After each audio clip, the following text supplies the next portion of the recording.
Hello and good afternoon. Welcome to the short video on the introduction of OSPF. To tell you a little bit about myself, my name is Love Sampath. I'm a graduate electrical and electronics engineer specialized in communications. Without any further ado, let's get into the video. We will talk about 5 topics on OSPF. First, what is OSPF? Why use OSPF? How it works? What is the purpose of virtual links in OSPF? And we'll briefly discuss the different OSPF packet types. Now first, what is OSPF? OSPF stands for Open Shortest Path First. It is a dynamic routing protocol as opposed to a static routing protocol for static routes. OSPF is a link state routing protocol and it is one of the most widely used interior gateway protocols in the world. Now what that means is that OSPF is a protocol that you would run in the interior of your company. You would run OSPF internal to your organization.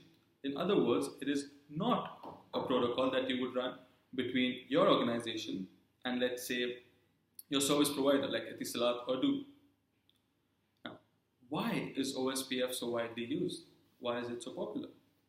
Well, firstly, OSPF is an open standard protocol. What that means is that you could run OSPF on different equipments. You could run OSPF on HP equipment, Juniper equipment, or Arista's equipment.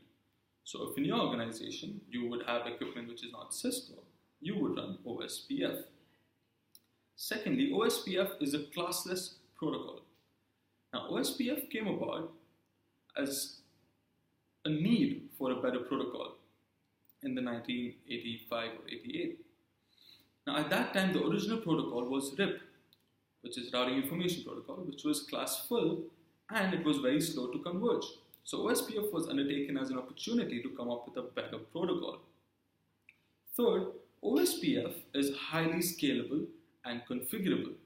Now, highly scalable because you could have multiple areas in an OSPF domain, and highly configurable because you could configure OSPF to do just about everything with respect to an interior gateway protocol. Fourth, speed of convergence. OSPF is one of the quickest protocols to reconverge. Now what that means is that suppose there is an event in your network where one of the link goes down. So at that time, the network needs to reassess its shortest route. It needs to check the topology of the network with that link being down and assess if it's still taking the shortest route or not. Now in OSPF, the speed of convergence is almost sub-second in most cases, well, depending on the size of your network. Well, lastly, the fifth reason is that OSPF provides security. Yeah, OSPF provides authentication and encryption across its network. Now, how does OSPF work? Well, to give an example to understand, suppose there are 30 people in a classroom and they all write down their contact information on a piece of paper.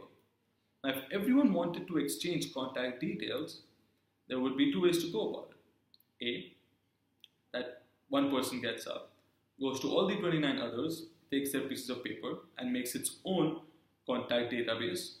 And then the second one gets up, goes to the 29 people again, third person gets up, goes to the other 29. Or the second way and the easier way would be where one person goes to all the people in the classroom, takes their contact information, makes copies of it and distributes it to the rest. This is what happens in OSPF. In OSPF, there is a central point, or it's called a designated router, which contains all the information of the database of the entire network. It contains the database of the information of the network, and it distributes, makes copies of it, distributes it to the other routers. Now, OSPF uses link state logic, which has 3 branches. Well, firstly, neighbor discovery. Now what that means is that every router sends a hello packet to its neighbors saying, hi, I'm here. So it's aware that there's a neighbor link that's established between adjacent routers. Secondly, an area database exchange. Now, an area database exchange is when routers send database descriptions to its neighbors, well, to update or just to check if the database is still the same. Third, route computation. Now, firstly, in neighbor discovery, every router has its own adjacency database, which is it is aware of who its neighbors are. That adjacency database makes the neighbor table. Now, secondly, in the area database exchange, every router has its link state database. This is what we call the LSDB. And this link state database is what populates the topology table. Now, for route computation, every router has its forwarding database. It knows that at this time, my shortest route would be to go through or send the information to this router. Now, that is what populates the routing table. Sorry. Yeah. So that is, I hope that makes you understand how OSPF works in the shortest manner. Now, what is the purpose of virtual links in OSPF? Now, I spoke about the designated router. In the same way, I told you that in an OSPF domain, there are multiple areas. Now, for different areas to contact each other, they need to transit through the backbone, or what is called the area 0, the main area.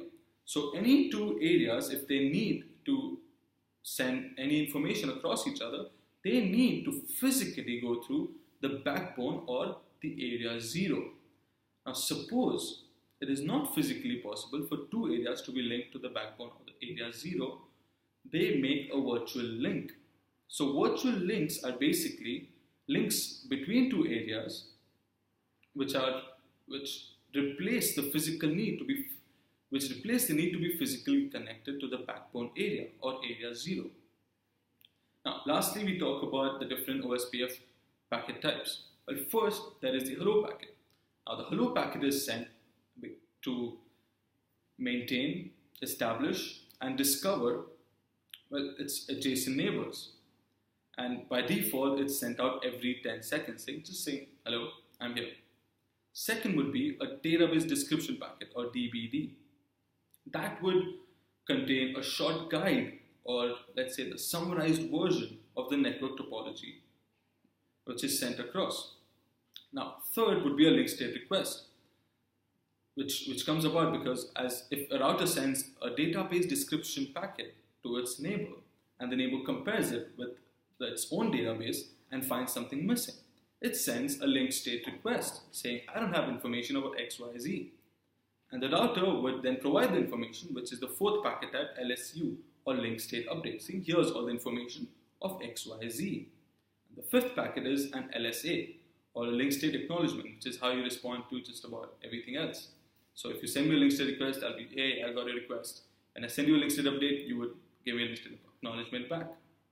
So the 5 packet types. First, hello, giving it out to the neighbors, just saying, hello, I'm active, I'm not down. Second, a database description, which is like a cliff notes on the database of the network. Third, a link state request, requesting information, missing information in the database, or just to update. Fourth, a link state update, which is providing the information. And fifth, a link state acknowledgement. Well, I think I've now covered all the topics. Thank you for watching.